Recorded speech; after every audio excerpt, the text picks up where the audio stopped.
The following is a Spirit Street production.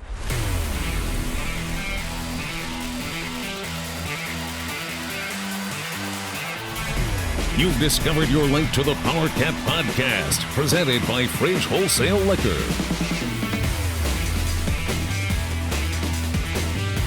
It's the Powercat Podcast. And now, let's go to the Spirit Street Studios. Here's your host, Go Powercat publisher, Tim Fitzgerald. It's another edition of the Powercat Podcast. It's the middle of November already. It's the 7th. It's the middle-ish of November already. It's the middle of getting to the middle. Exactly. We're halfway to getting to the middle. We're halfway. Or as normal people know it, a quarter. Tim Fitzgerald, Rally Gate, Zach Carlson, and guys, winter is coming. My car gives me severe weather / winter weather advisory updates, and it kept sending one to me today. I'm like, no, I don't accept this. No, go away. They're kind of behind. Mine was so cold my auto start wouldn't go. Did your auto start work there, Zach? Shut up. Okay. On the 19, oh no, I think it's probably a 2006. It's an 06. Well, the boys survived their trip to Fort Worth. The team didn't, but the boys did. That's the perfect way to describe it. We did survive. Didn't have a blowout. Close. Blew something out. Close. Found the only screw in Highway 77 and ran over that sucker. Yeah. Oh, my goodness. Got to get that fixed this week. Yeah, it's a Powercat Podcast, and talking about things that need to be fixed this week. K-State football takes on Kansas on Saturday at Bill Snyder Family Stadium, and the question looming over all of us is, well, can you actually win this game? Suddenly it seems a lot more tangible as the two teams are tied for last in the Big 12 heading into this contest with identical records. The same. It's awful to think about.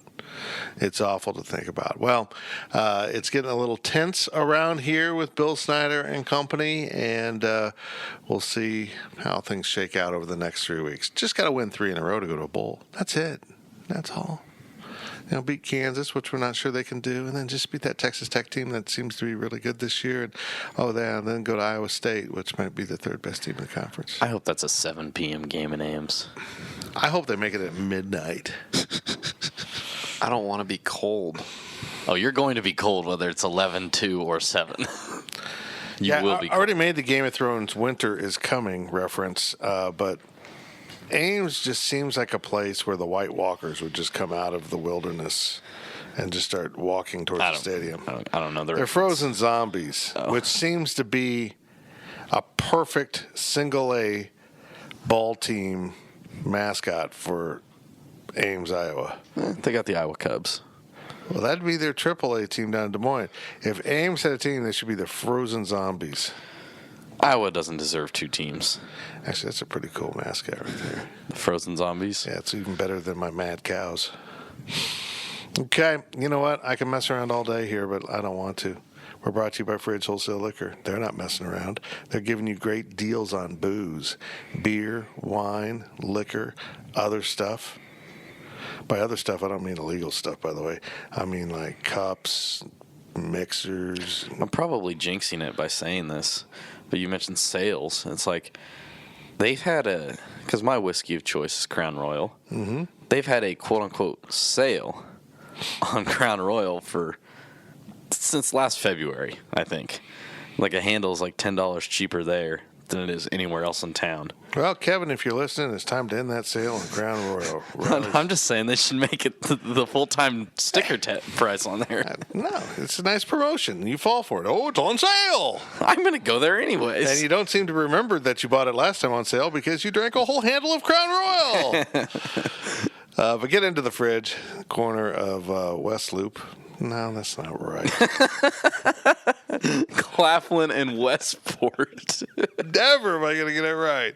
I just drive to it. My car knows the way. I don't need You were better with the corner of the one street and one street. Yeah, the corner of that street and then the avenue of Taco Bell. And then, of course, the segment's brought to you by Tanner's Bar and Grill. You have time for one final. I love that, by the way, because that's me. Oh, it's 1:53. I got time for another one.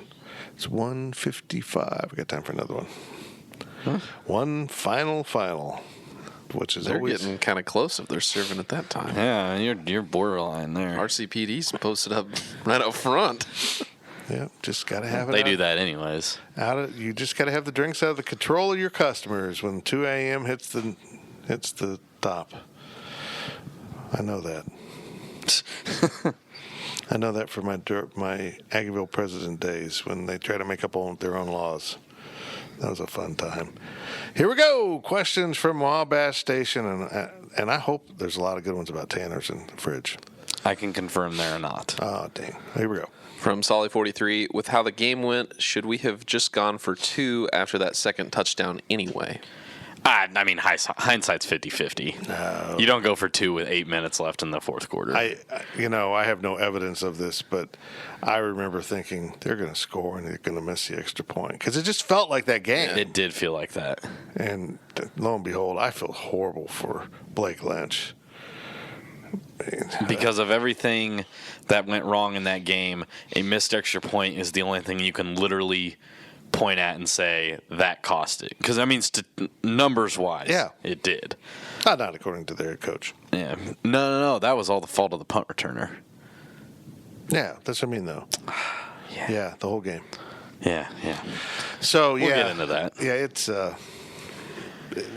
felt awful for him, but it just summed up the season, didn't it? That kid's been so reliable all year long, and then doink. I mean, but also, I don't know.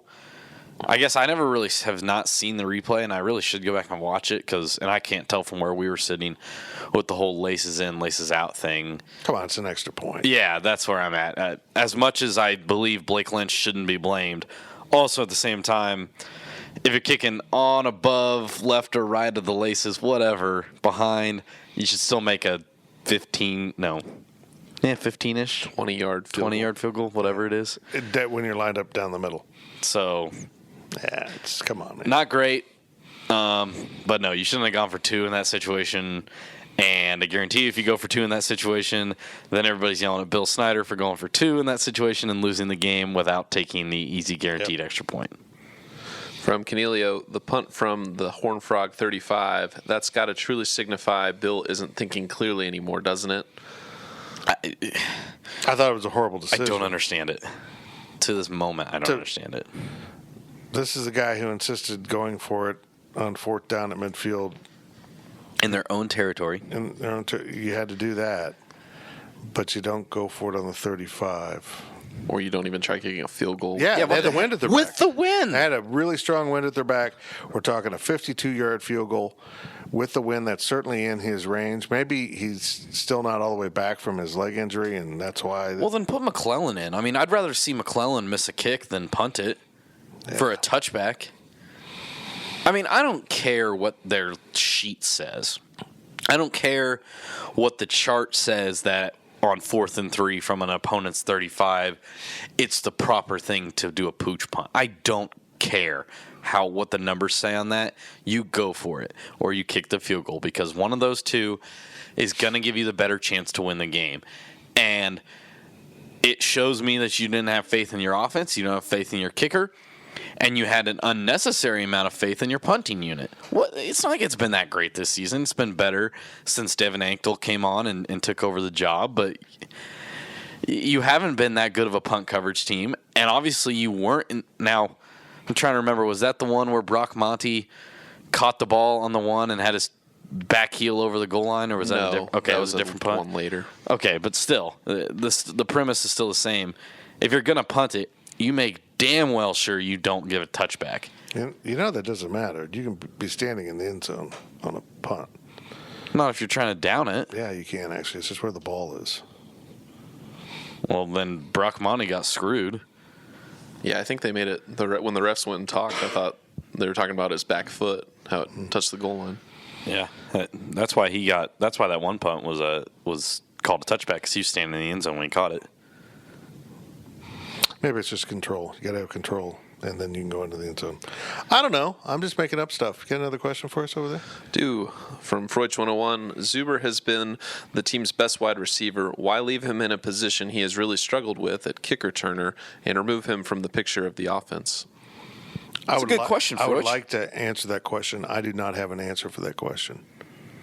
I have no answer for that question. You keep screwing up on punt returns, so we're going to leave you, or kick returns, either one. So we're going to leave you in that, but we're going to take away receiver where you've been effective. There's stuff going on I can't explain, folks. And Coach Snyder's answer yesterday that it was more about what the defense was doing to take away Zuber. What? It's bull crap. What? So he's your best receiver. yeah, that was just, that didn't make sense. It didn't line up. It was, you're mad at him. Just admit it. You're mad at him. And like the thought of that answer, the defense was taking him away. So let me get this straight. Your most talented receiver, the one you have the most faith in on your team, you took him out of the game because the defense was taking him away.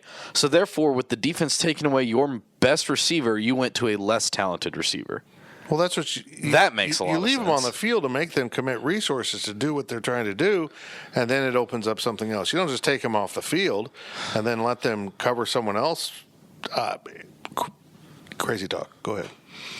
From Monica, why do we continue to catch kickoffs within the 5 and return them to the 12 to 15-yard line instead of fair catching and getting the ball to 25? Riley? This is a broken record at this point. Riley's been saying all year long. Sick of it, man. Put that fair catch up. You're not going to fumble. So sick of it. But they're trying to make big plays in special teams, and that hasn't happened this year. Special teams aren't good. They're not good. Let me repeat. The special teams are not good. It's not the problem of one person. It's the problem of the collective. Special teams are not good and do things that bad special teams do. Fair catch when you can. Be conservative when you have to be. Pick your fights and try to cover better. And I'd love to give you an answer from the coaching perspective. Why, Coach, why is it? Why do you instead choose to go for a return rather than fair catch and get the ball to 25? But A, I don't get to talk to Sean Snyder for obvious reasons that we never get to talk to any assistant. And B, if I ask Bill Snyder, he is going to revert back to Tyler Lockett, Morgan Burns, and how much success they had in the past. He's not going to address this season. He's going to say how good they've been in the past and that they have faith in what they're doing on the field that they can get past the 25. And to that, I would say prove it to me then. Prove to me that you can do it. Don't go off what you think could happen. The numbers point to a fair catch. Fair catch the damn football. Yeah. From KSU Man, has Skylar been playing hurt? He seems much less accurate than he was last year. Or is the problem that the wide receivers can't get enough separation to make him comfortable throwing? I don't think he was hurt until he got his head tossed into the ground. You should watch Zach's video of that. If you slow it down, he's literally standing on his head. Really? Yeah. He's upside down, head in the turf, body upwards. It was bad. TV replay didn't show much. Didn't really. I mean, it really doesn't look. It didn't look that bad of a play. He went down pretty. I don't know, slowly. Like it wasn't. It didn't look dangerous by any means. Well, they never took away his helmet. They didn't. I don't think they took away his helmet. I couldn't see. When I saw him on the sideline, he was throwing without his helmet. Yeah, that was the only time I saw him. He wouldn't even be doing that if he had a concussion. I think he got his bell rung. They put in Alex, and Alex did okay. I mean, there wasn't a lot of reason to pull Alex. Right. I didn't disagree with that at all. And Alex actually threw the ball better than Skylar has been. It was very curious. So I expect to see Alex Stelton on Saturday. I think a lot of it does have to do with the fact that this is just not a good receiving core for him to throw with. I'm not trying to make an excuse for Skylar. I'm going to make an excuse for Skylar. I think they've shattered his confidence. Yeah, that too. I think he's been mishandled this year. He doesn't believe in how he can throw the ball. and his receivers aren't open, and he's trying to be too precise, and then he's not just throwing the ball relaxed. He's trying to steer everything. I think that's fair. From CDM Goodyear, any chance some or much of the issues may be between the ears of the players? Seems like this team has much less discipline I can remember seeing with Snyder as a coach. If there's a chance, CDM, that it's between the ears, I'd say that there is a 101% chance that this is between the ears. To be more exact, 102.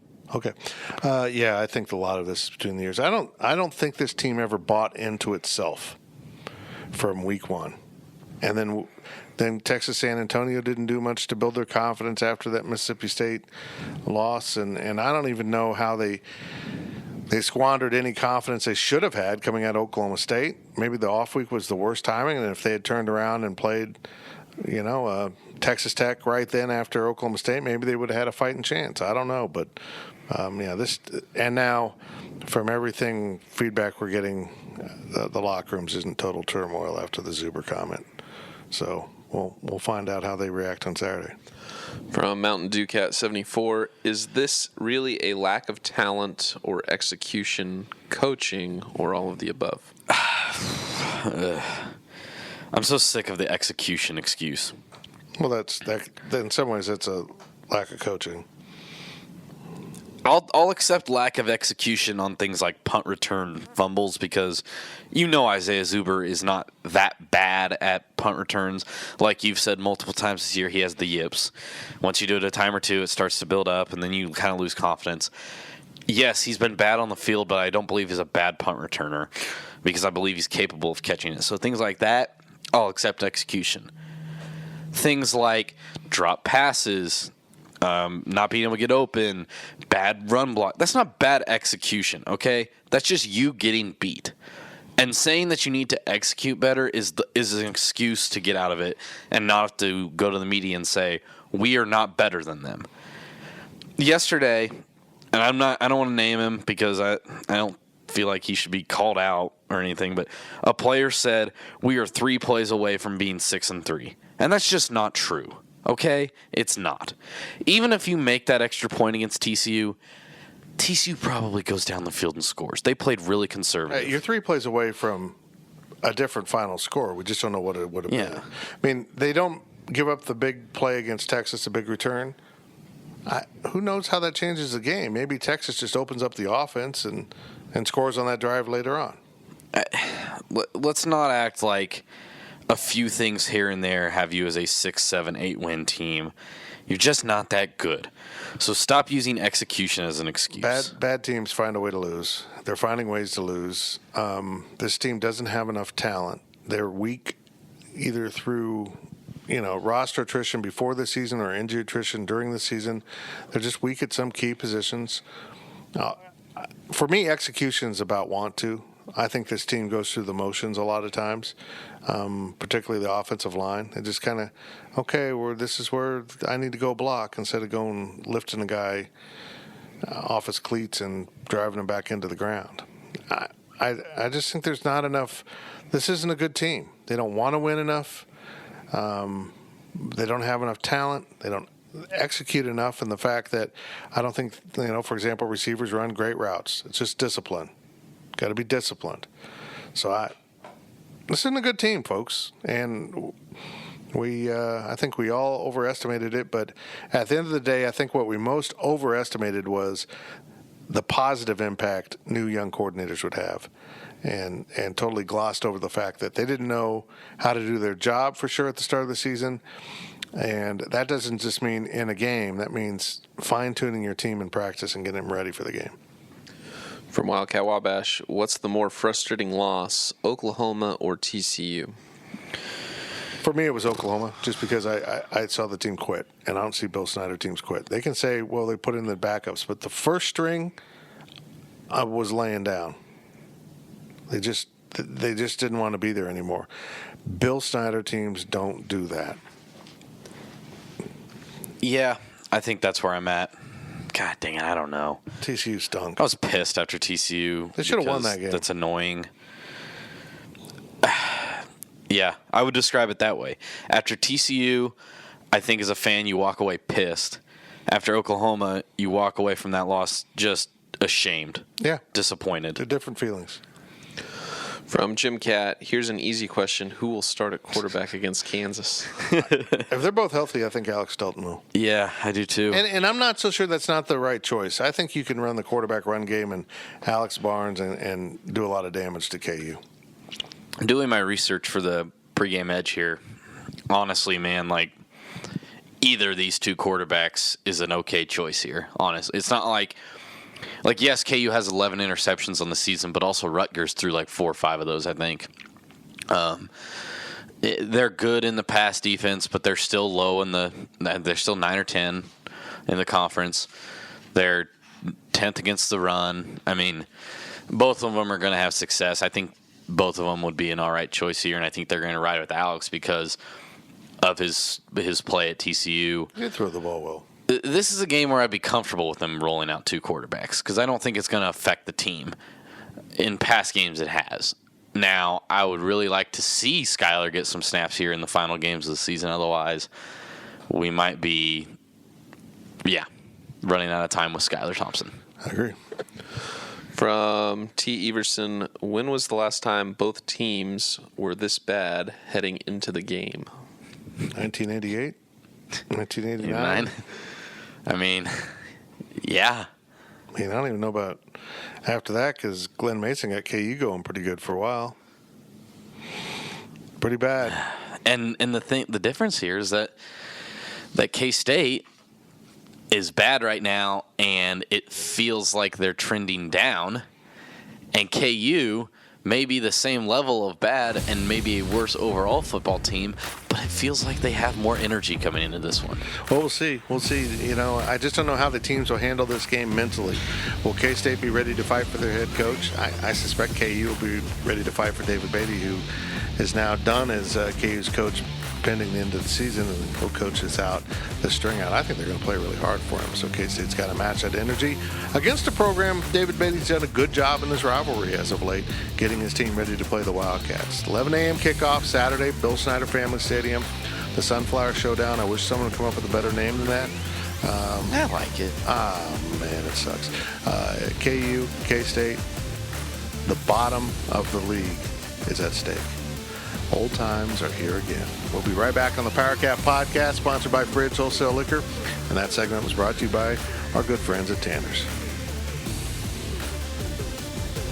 The Powercat Podcast continues shortly.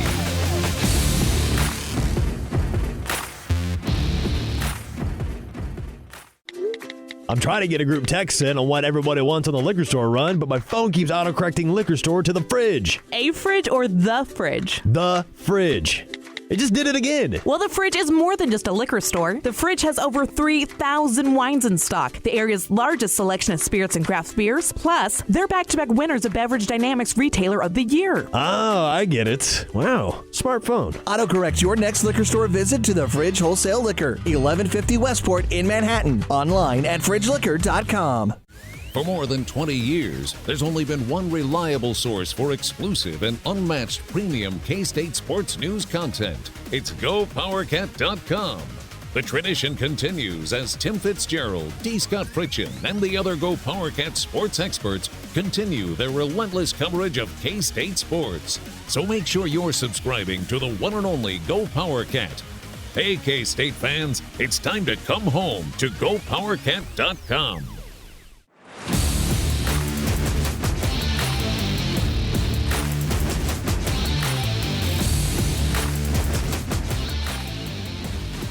We now return to the Powercat Podcast.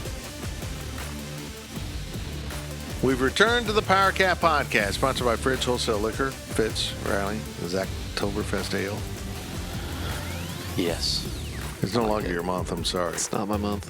Are we still allowed to drink Oktoberfests in November? Oh, yeah. You want to know why? Be a renegade.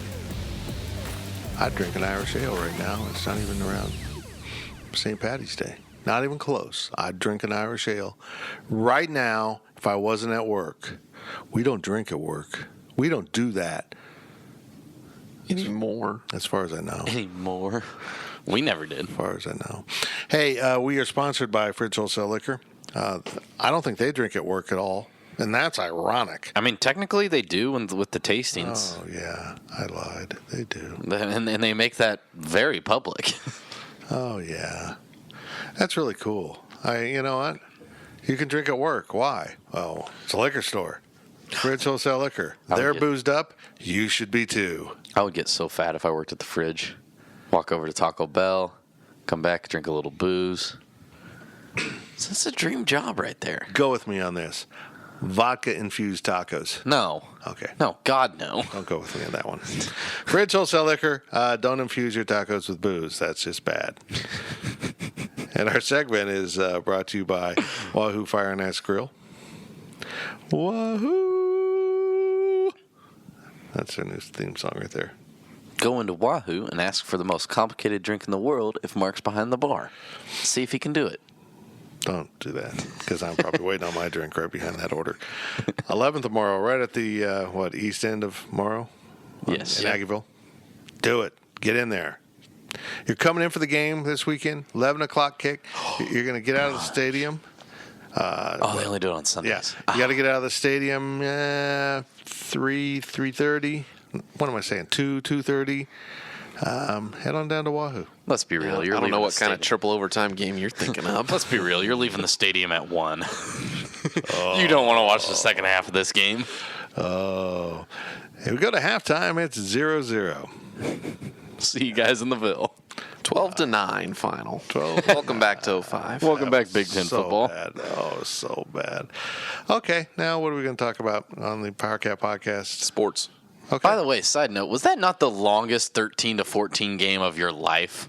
It was a 14-13 game, technically. Okay, whatever. I don't know.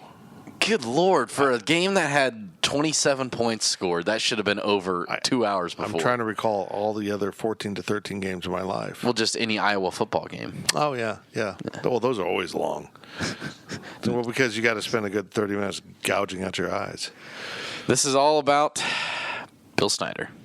Oh, what's up with him? Let's find out. There's a Les Miles question in here. Come on now. It's about Bill Snyder to an extent. Whatever. From I Like Pickles Cat, how can Bill reconcile throwing Isaiah Zuber under the bus and making an impact in his players' lives? If he is not living up to the goals he expresses, do you think he recognizes that himself? Yeah, he kind of took a pee-pee on his own goals. Folks, I'm not going to defend it. I'm not going to keep harping on it. I thought it was awful. I think it is awful. I'm not sure how he's addressed it with his team, but I'm not sure words fully unwind what he did. He didn't say we didn't play well enough. He didn't say Isaiah's got to stop making mistakes. He didn't say, we were committing too many errors as a group. He said Isaiah Zuber lost the game. Didn't say his name, but obviously it was him. Called him out, man. 90 seconds into the game. People responded to a tweet from Dalton Reiser's comments. Yeah, Coach called it like he saw it.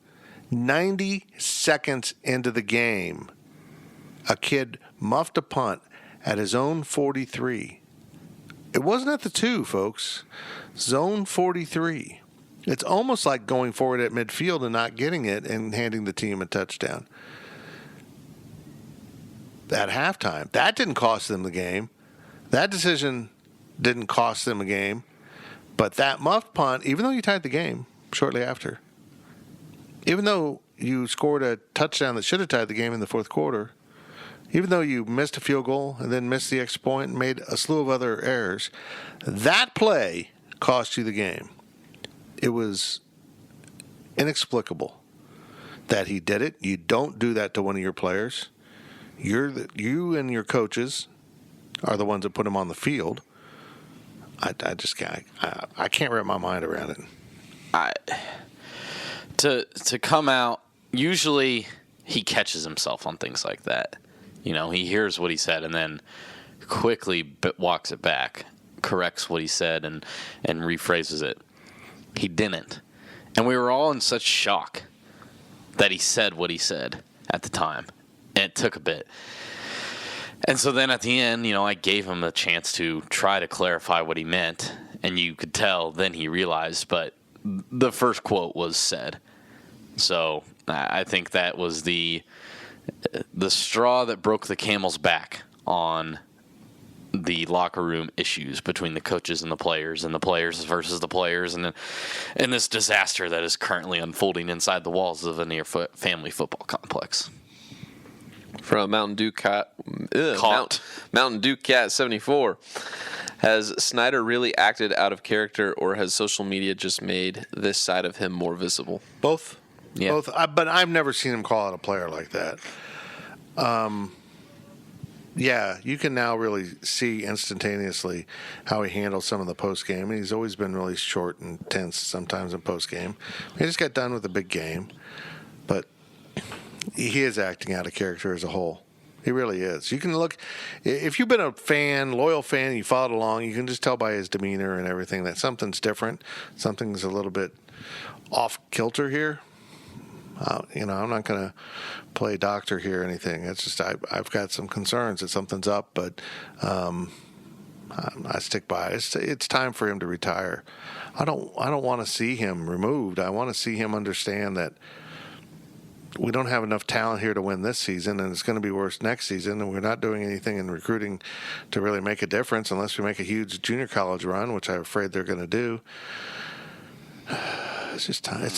It's time, and I don't think he will ever realize that unless they make Sean head coach, and then he'll step away. Come on, man. Come on. From Wildcat Wabash, could you add some clarity to the North Texas head coach article and what you found so interesting about how the athletic department responded to it? Athletic department didn't respond to it. I mean, they don't do that. I don't understand that at all. I don't understand this question either. I think he was just asking for more clarity on what the article was like, the angle that we took on it. Hey, look, I had a series of texts about Seth Luttrell, who I think would be a great candidate for the head coach thing, so I followed up on it. I did what a reporter does. I followed up on it, and I contacted a source I know that would be very familiar with the situation, and he LOL'd. I don't know what else to say. I'm 100% confident. Nobody was here. Something was out in the public. I did reporter things and followed up on it. That's what reporters do. From Mountain Dew Cat 74, does Snyder retire or become more convinced he can fix it? Is he willing to change to fix the problems? Oh, he's not. No, he's not changing anything right now. That's the problem. He needs to change recruiting totally. That's the problem. He won't change. He's just become so stubborn in everything. The guy that would be able to alter and change his ways in the past has now become the opposite. He will not change. This is how they do it. This is what they do. This is how we do it. And that's really the problem. There's not enough talent in this program. There's just not enough there. So all of this falls right at his feet. All of it. Everything taking place, no. It's going to be more of the same. The trajectory is set at this point. It's just depending on when donors, fans, administration all realize that this arc is going one way. And I am afraid that he tries to convince himself that he can ride it all back to the calm waters one more time. I mean, because he's done it a few times. And his system has worked a few times. So I believe he could try to convince himself it'll work in 2019. And it's not going to. Like Fitz said, the trajectory is not good. It's not. I mean, people quit trying to make comparisons to previous seasons. They haven't had this kind of attrition that you probably must not be aware of, the number of players that have left this program. I wish I had the numbers right here at my fingertips.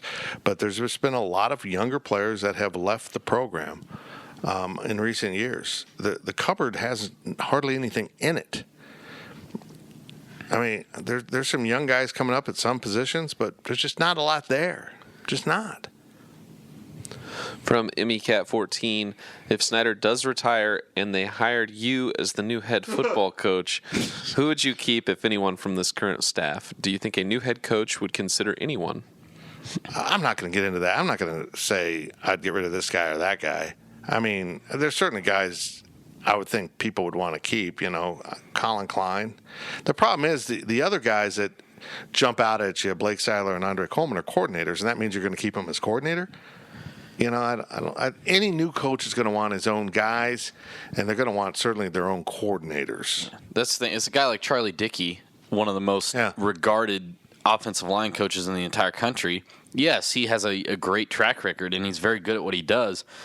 But that's not to say that K-State's the only good offensive line out there. There's plenty of offensive line coaches out there that can do just as good, if not better, of a job than what Charlie Dickey does. So it's really tough to identify who the next coach, if there is a new one, would keep, who he wouldn't keep. You've got your ideas.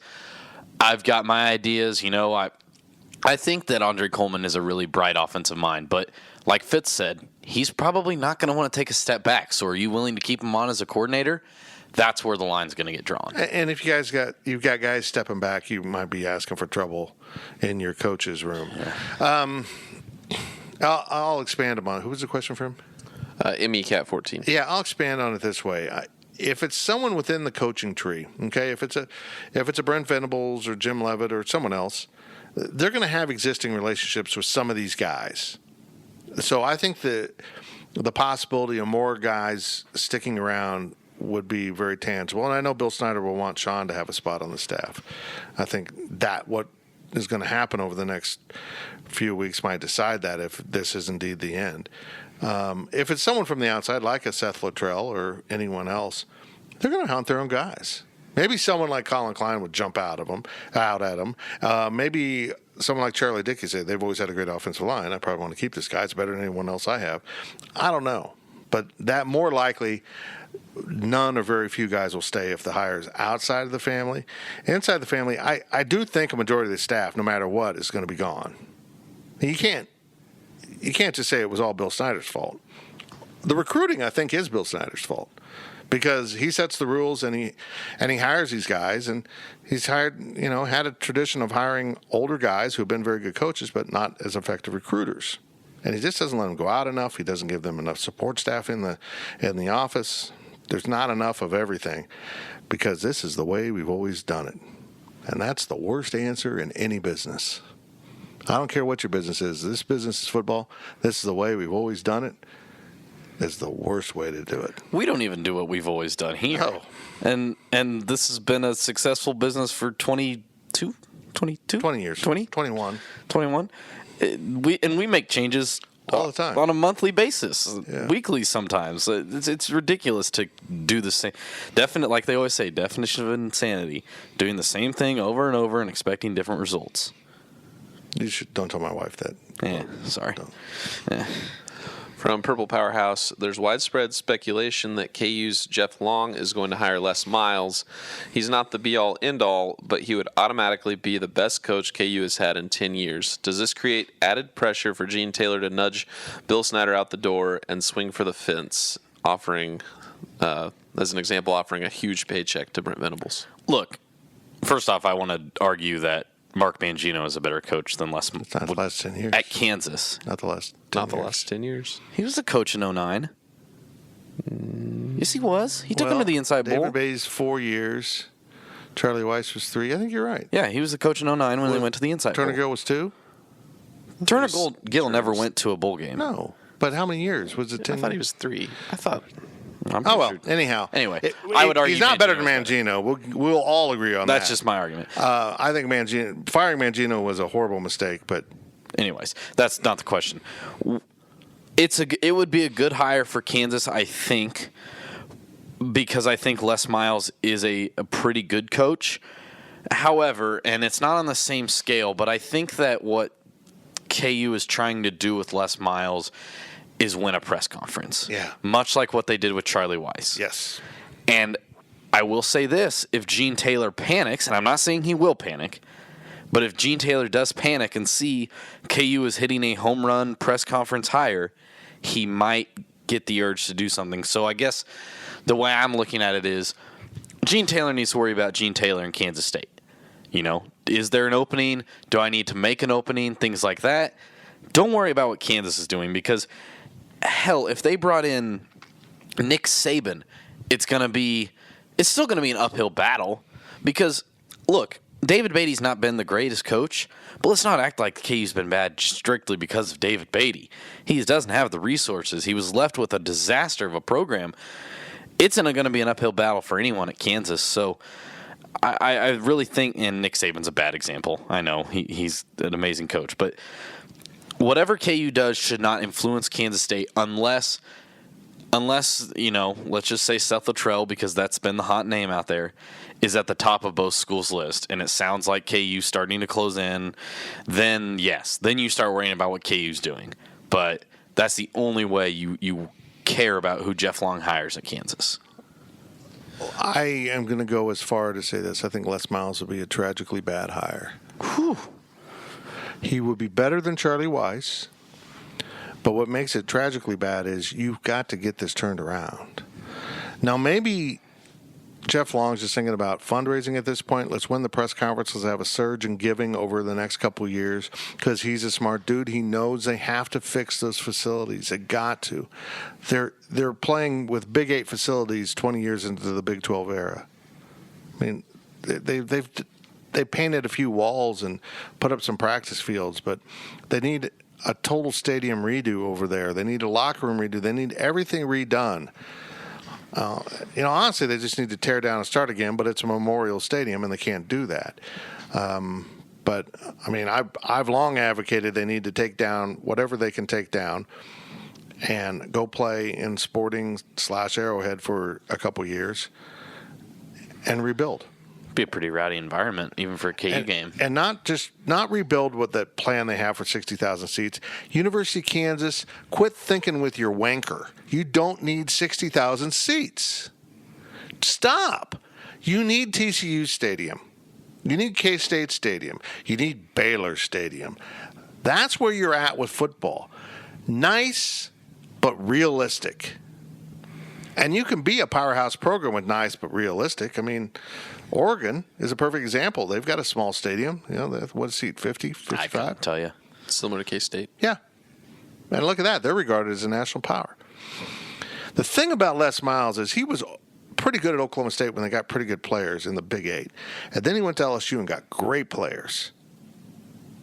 And when he had great players, he could be good. He's not going to get that level of player. It's just not.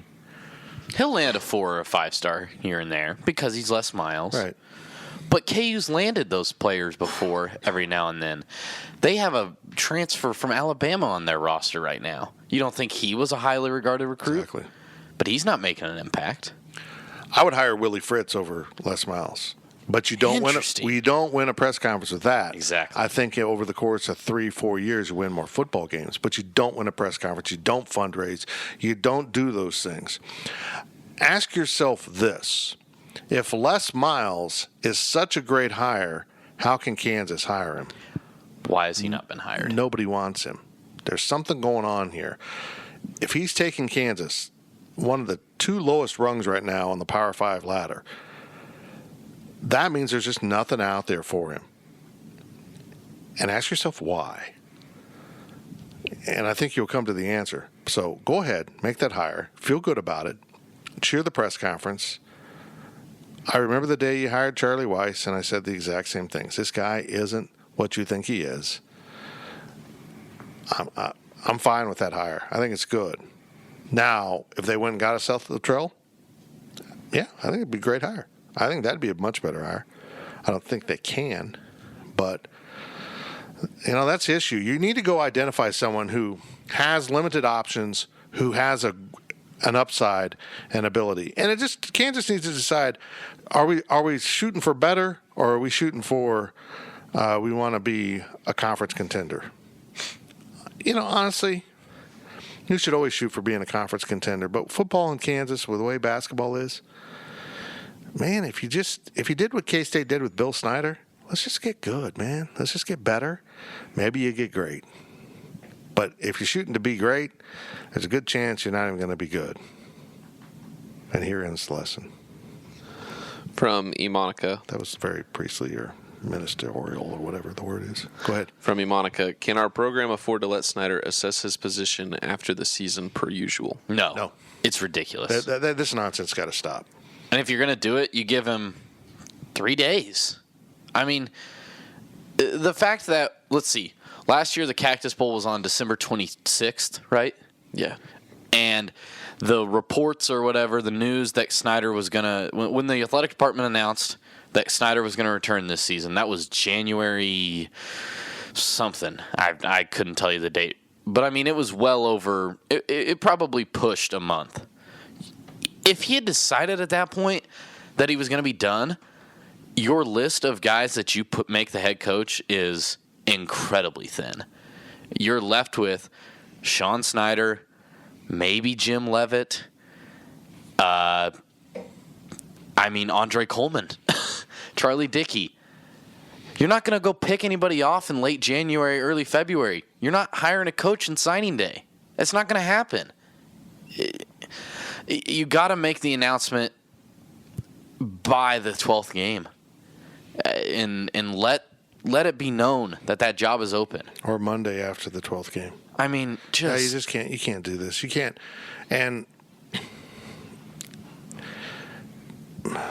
it's not a good circumstance. You can't let any employee do this. If an employee is underperforming, you make a change. I never thought it would come to this. It shouldn't be coming to this.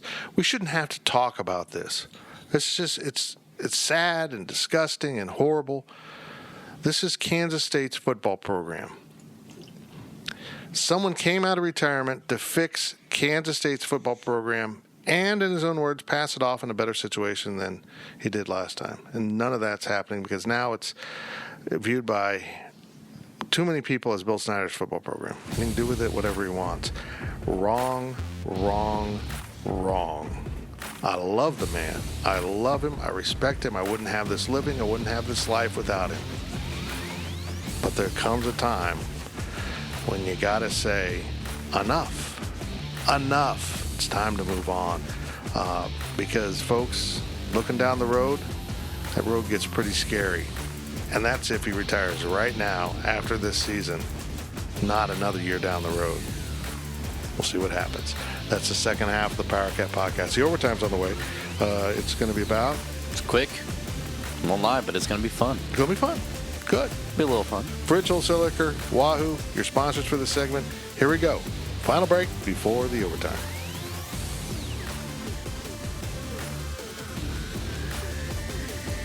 The gang will return with more of the Powercat Podcast.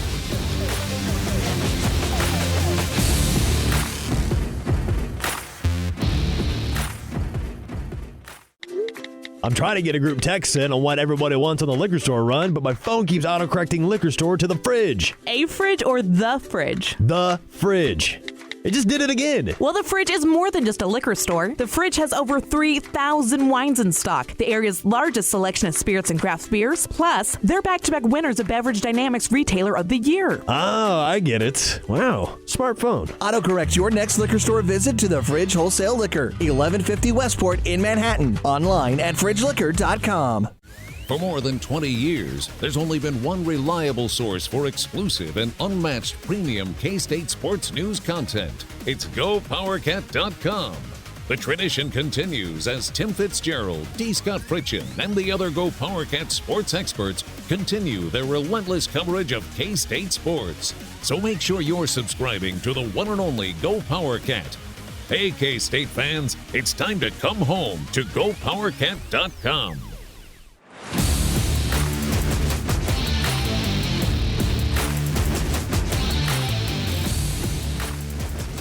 Back to Fitz on the Powercat Podcast, sponsored by Fridge Wholesale Liquor.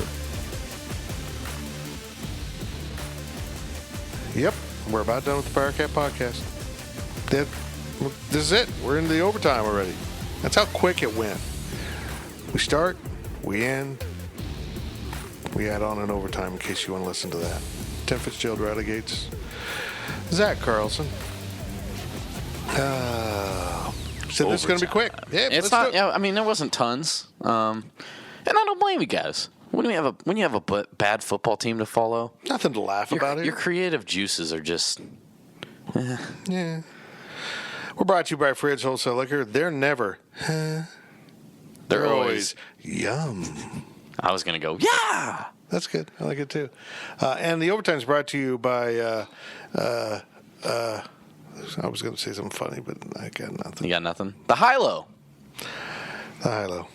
Oh, that sounds good. Can we go there for The lunch? high-low. Oh, we could. We should What time do you guys got basketball media? 1:45. And I'm going to put this together real quick. Okay. Let's consider it. Okay. Done. We're going to do it. Chick-fil-A. Okay. We'll be at the high-low for lunch. So if you want to speed through the Powercat Pod, someone skips ahead to the overtime. Yeah, by the time you hear this, we'll be gone. So do go down there. But you just won't find us. Yeah, go there, and you will feel essence of Riley in the air. Or smell me. Probably my radiation. If there's a stool glowing, that was mine. That was mine. Here we go. It's the overtime period. I'm told it's not long. I've been told that before. Here's Zach Carlson. From Wildcat Steve 18. I think that's a new one. Is that a new one? It's newish, yeah. Okay. Okay, welcome. How many Super Bowls do the Chiefs win over the next 15 years with Showtime Mahomes at quarterback? Hold on, 15 years? 17. He's not going to be here 15 years, I don't think. They're going to win 17 Super Bowls in 15 years. That's how good he is. They're going to make new Super Bowls for him to win. Call me when the Chiefs get a defense. Like, Chiefs aren't winning the Super Bowl this year. They'll get some guys back. They got Sorensen back off the DL. But when they get him back, you're 9 games into the season. So what? They're pros. Get him up to game speed. Try to go against Tom Brady. Try to go against Drew Brees. Tom Brady had to play a perfect game. Jared Goff. To win at home. I'm telling you, man, the Chiefs need another piece. They've been all the other contenders have gone out and added somebody. The Saints just added Des Bryant. The Chiefs need to do something. They need to add something on defense, and they've tried. They just have struck out. I think they're just relying on their guys getting back from injury and being good enough and just good enough and outscoring everyone. I admit I'm a little nervous of that, but so far it looks like they're capable of outscoring everyone except a dynasty franchise on their home field when they play a perfect game, because they did. From Mountain Dew Cat 74. Will the NCAA punish any of the Adidas scandal schools? I doubt it. It'll be nominal. And I've said this before. Riley, give me your thoughts. Do you think they will? No, because all you have to do is think about it this way. Have you ever known Mark Emmert to do something honorable? No. And the NCAA makes too much money off of Kansas, Duke, Kentucky, et cetera, et cetera, et cetera. And if the FBI and the court found them to be the quote-unquote victims in this situation, the victims of the shoe companies, why are they going to punish them? What's there to punish them on? Come on now. Well, the rules are pretty clear that you can't do what they've done, even if they were the victims of being forced to have great players. Whoa. I've said this before. Just come to some plea bargain, basically. Here's what you're going to have. Coach can't go to AAU. You can't, limited recruiting visits, whatever. We're not going to punish the kids who are unrelated. No kids that were involved can be playing. And from here on out, it's the death penalty for any coach who does this. Period. Coach, it's done. You do this again, you're never coaching in college again. So you can jump to the NBA, but when you wash out there, don't come back, because there'll be no job for you. I think it'll stop it. Done. We're done with this. I can't believe Curtis Townsend still has a job, honestly. I got to prove enough to get rid of him. They proved it. KU thinks they're above the rules. They Wash your hands of it. From T. Everson, what's the weirdest place you've ever woken up? I feel like there's a backstory why he's asking this question. Right? Come on, Tim. What's your answer, Tim? I'll go and say, let's see. Off the top of my head, do I have anything weirder than this? No. The weirdest place I've ever woken up was on the couch of a random person in Hayes. I was visiting my friends. I will admit I probably had a little too much to drink. And I was at a friend's house, went outside to use the bathroom. And the houses look very, there's those areas of town where all the houses look the same. And I walked into a different party that was going on, not my friend's house. Fell asleep on the couch, woke up not in my friend's house. I That's wouldn't a good have done it. move. So when they woke me up and said, "Do you know where you are?" and I said, "I'm in Hayes. Where's my friend Sam?" and they said, "Who's Sam?" I kind of panicked. That's nice. I don't got nothing. I don't have anything. I've always Really? I've always woken up where I've gone to sleep. Zach has a story. Let's just put it that way. Come on now. I don't have anything. Come on. Not my first year anymore. I didn't know where this question was going. Now I do. Hey, you know what? I actually don't. Well, now I regret sharing my story because I thought you guys were going to have something. I don't. No.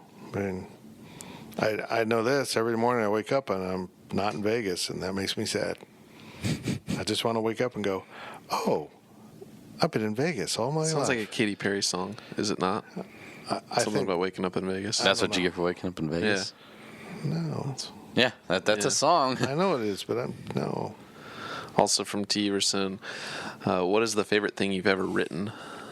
Probably my Jacob Pullen story from last year with that NBA exhibition game. That's probably what I would say. Okay. Because it was really cool. Dude, I got to shoot the you-know-what with Frank Martin on the phone for like 20 minutes. And to someone that idolized Frank Martin as a fan growing up, that was pretty cool. And Jake. I don't have anything. What's your favorite video? Favorite video?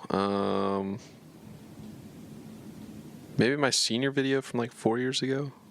Took a long time. I wouldn't say it was the best thing I ever did, but it was The season. Right. The Maybe season 3 was years cool. ago. Whichever one I took the Alamo Bowl sound from they're coming out of the locker room and they're doing the wild gas. We ready to roll. That chant. I like that. Anything I've ever used that for. When I was at the Salina Journal, I was a sports guy, but I also wrote some like fun columns for the editorial page. I once wrote a whole column about how someone stole my trash dumpster. What? Yeah. And How did you write a column on that? it was just about the sport trash dumpsters been kidnapped. I don't know. I really liked that article. Got a lot of feedback. People laughed their asses off about my trash dumpster was alone and cold and out in the world. Someone actually stole my trash dumpster. Who steals a trash dumpster? Like- where are you at in your point of your life where you're stealing someone else's trash dumpster? Like this is a trash company's dumpster with a number on it. Mm-hmm. Were you still getting billed for someone else's trash? No, they brought us a new can. Okay. I don't know. But yeah, we Just had a a call. minor inconvenience. We had a call, the Salina Waste, whatever. Someone stole our dumpster. Excuse me? Yeah, we no longer have our dumpster. I don't know.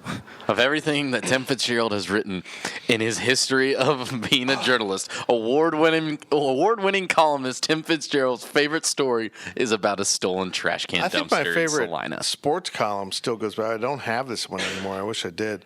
I covered, what was it, 93? The years all run together when you're old. Yes, ask the kid Final that was Four. born in 96. Final Four in New Orleans when Chris Webber called the timeout. And so I was there for that game, and I wrote about that. Your story for being there, the fact that you weren't supposed to be there, but you decided to just hang around is amazing. Yeah, I just wasn't going to leave like most beat writers did after KU lost in the semis. I stuck around. Sat on the fourth row, and Chris Webber called a timeout I didn't have, and I wrote about the team who never seemed to listen to their coach, decided at that specific moment to call a timeout to listen to their coach. Didn't have a timeout. Which probably their coach had told them, but they didn't listen to them. So, yeah, you know what? And aside from that, I think some of my personal blog stuff's been pretty good. So, I can get into a bunch of K-State stuff, but it's all damn good, isn't it? Wow. Wow. MyLifeOfFitz.com blog. I feel like I've written a couple. Shameless plug. Shameless plug. No, not shameless. I'm proud of it. Proud of it. From Darren Sproles superfan, do you think someone like Terrence Newman or Darren Sproles would return as a position coach if the opportunity presented itself? Are we sure that Darren Sproles superfan is not Darren Sproles? He's always plugging Darren Sproles. I don't know, but he's a super fan. No, I think Terrence. I could see will coach. Terrence. I mean, the thing is, Terrence is only going to coach at K-State under Coach Snyder, I think. I don't agree with that. I don't think someone from off the tree would No, I necessarily agree with go that. find him. I think if it's someone he knew. Or who knows in the coaching profession? Maybe they end up hiring someone who was briefly with the team that Terrence was with, and they really liked each other. You just never know. Darren doesn't strike me as a coach. No, he doesn't. Just kind of. Darren strikes me as someone who's going to work in the community with kids, not college age, not high school age, but kids. Because giving them opportunities to do stuff. Terrence should be a coach. I think Terrence could be a head coach. Although I think Terrence is calling after he plays, he'll be on TV. He's really good. And I think Jordy could be a really good coach, but I think Jordy, once he's done with playing football, he'll be done with playing football. Done with football as a whole. Back to the farm. You know what, honestly, Jordy's going to farm, and I can see him coaching the high school team. I can see him not, is the thing. I think he might be the dad that just sits there in the stands and watches his kid. I agree. I think when he's done with football, he might be completely done, but I can also see him, after 5 years of farming, and Riley County needs a football coach. Head coach of the Riley County Falcons, NFL Pro Bowler, Jordy Nelson. Wow. If I had kids, I would send my kids to Riley County. But, you don't know how things are going to work out. There's a lot of guys out there banging around. There's fewer guys coaching than I thought there would be, actually. You stop and think about it. But, Jake Waters is at UTEP now, and you don't know where he's going to go. We'll find out. I'd love it if Terrence is back. He's just the best. From T. Everson, we kind of touched on this earlier, but how much confidence do you have in Jeff Long picking a coach who can stop KU from sucking? I mean, he didn't get the job because he's a great athletic director. He got the job because he knows people in the coaching profession that can make an impact at KU. So I would imagine that he is capable of hiring somebody, whether that be Les Miles, Seth Luttrell, or any other, a G5 head coach or a P5 coordinator. It's going to be a decent hire, I think. I don't know if they'll be back to 6-win KU, but they're definitely not going to be a doormat anymore, I don't think. I agree. I got nothing to add to that. I think he's going to do a good job. Well, making a home run hire is so much chance. You can be the right guy at the wrong time, right school, wrong time. There's just so much involved in it. You get the right quarterback, but I think he's gonna improve their football program. I don't know why Brett Bielema is not coming up for that job. I'm going to be honest with you. Brett Bielema is living the life right now. He's on Arkansas buyout money, and he's getting paid, I don't know what he's getting paid by the New England Patriots, to be a, quote, special associate to the head coach. And I guess he's like in the master class of coaching under Belichick. He's with him constantly. Do we really think Bill Belichick needs a special assistant to tell him anything? No, I think it's not about him helping Belichick. It's Belichick is taking him under his wing. And he's got to be making $1 million there. I doubt that. But I think it's just an incredible opportunity for him. He said he doesn't want back in college. He wants to be in the NFL. We'll see. From Cornelio, when was the last time any of you had a drink at the Aggie Lounge? I don't think I ever have. It's been a while. It's been since Bill Murray lived. No, I've had one since then. It would have been Brett was here, so 5 years ago, maybe. I've only been had a Busch Light. Do you really have a drink at the Aggie Lounge, or do you have a Busch Light? One beer and leave. That's what it was. Tyler Dryling's going away party before he moved to Hawaii. So we went out. We'd always whenever we'd go out, we're gonna go to the Aggie Lounge at some point, and that was literally the last time we could. And we're well, we said we'd do it, so we went. I think it was every time I've ever uneventful. It's what it is. Yeah, Aggie Lounge doesn't try to be anything it's not. Let's put it that way. Every time I've seen it, it's either been dead empty, so you're like, heck no, I'm not going in there. Or it's been so full that you go, I'm not going in there. I can't get anything in there. So I don't think I've ever been there, actually. From Parker, this is the last question of overtime. The Parker? The Parker. What? No, I like Pickles Cat questions? No, he didn't even post. No. Come on, Pickles. Oh, man. We shamed him by making a whole segment about him. I thought I was doing him a Now he's conscientious about burn it. out. We love you, Picks. Picks. We love you. Give me this Parker. Yeah, brah. When is it acceptable to put up a Christmas tree and listen to Christmas music? November, whatever, the Friday after Thanksgiving. Oh, Black Friday? Yeah. Black Friday.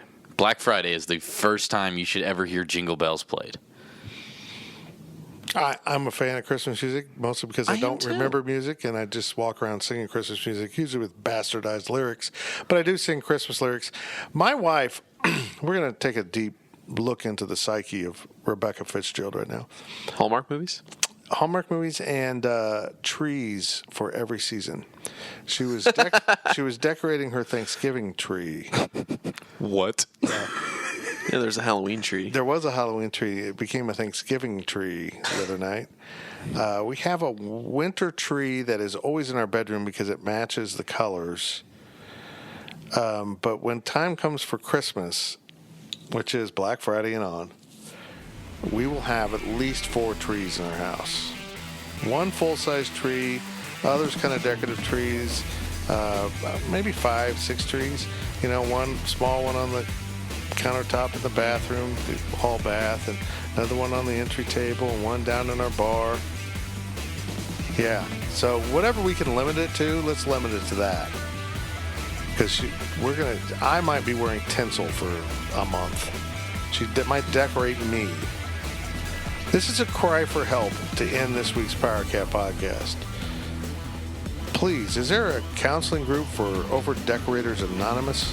Because she needs it. An intervention. Intervention. We're doing this because we care about you, Becky. Fridge can bring the coffee. I'll bring the donuts. Tim Fitzgerald, Riley Gates, Zach Carlson. We're going to talk to you next week following the K-State KU game Saturday, 11 a.m., Bill Snyder Family Stadium.